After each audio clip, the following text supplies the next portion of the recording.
ময়লা নিয়েও বাণিজ্যের অভিযোগ উঠেছে চট্টগ্রাম সিটি কর্পোরেশনের বিরুদ্ধে। ঘরে ঘরে গিয়ে বর্জ্য সংগ্রহের ঠিকাদারি কাজ দেয়া হয়েছে বেসরকারি প্রতিষ্ঠানকে। ফলে পরিচ্ছন্ন করের পাশাপাশি আরও বাড়তি টাকা গুনতে হবে নগরবাসীকে। শুধুমাত্র একটি দলের নেতারাই ঠিকাদারি কাজ পাওয়া নিয়েও প্রশ্ন উঠেছে। আর এইটা ওইটা না, কাপড় ধোয়ার একটাই সলিউশন, চাকা অল-ইন-ওয়ান। সড়ক এবং ডাস্টবিনের পাশাপাশি বাসাবাড়ি থেকেও বর্জ্য সংগ্রহের দায়িত্ব সিটি কর্পোরেশনের। এ খাতে গত বছর 131 কোটি টাকা পরিচ্ছন্ন কর আদায় করেছে সংস্থাটি। বর্জ্য সংগ্রহে তাদের জনবল আছে 4000। তারপরও বর্জ্য সংগ্রহের দায়িত্ব দেওয়া হয়েছে বেসরকারি প্রতিষ্ঠানকে। ফলে নগরবাসীকে এখন পরিচ্ছন্নতা করার পাশাপাশি দায়িত্বপ্রাপ্ত প্রতিষ্ঠানকেও টাকা দিতে হবে। ময়লা নিয়েও বাণিজ্যে ক্ষুব্ধ নগরবাসী। ডাবল ট্যাক্স কেন দিব? আমরা যে একটা পেমেন্ট করতেছি, আবার সিটি কর্পোরেশনের 8 টাকা 2 টাকা কেন করবো? যে কোনো একটাই করতে হবে। এই জন্য আমরা তো টাকা দিই, আবার এক্সট্রা টাকা দিব কেন?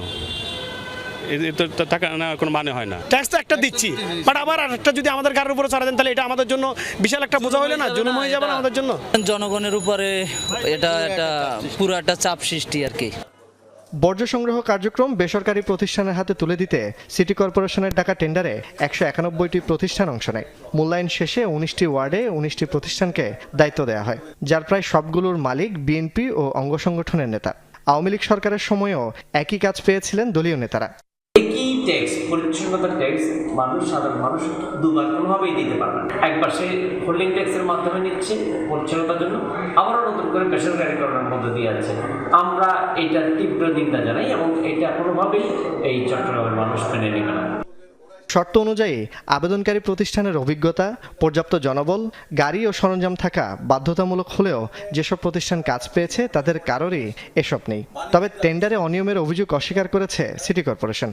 অভিজ্ঞতা অনেকেরই আছে, বাট আপনারা যেভাবে অভিজ্ঞতা চাচ্ছেন যে আগে এই ধরনের কাজ করছে, ওই ধরনের কাজ করার লোক তো পলাতক। টেন্ডার পেপারে বিজ্ঞপ্তি দিয়ে যে শিডিউল কিনছে তাকে তো আমি অথরাইজ হিসেবে ধরবো। তো ওদের মধ্যে থেকে আমরা যাচাই বাছাই করে সক্ষম ব্যক্তিটাকে আমরা সিলেক্ট করার চেষ্টা করছি।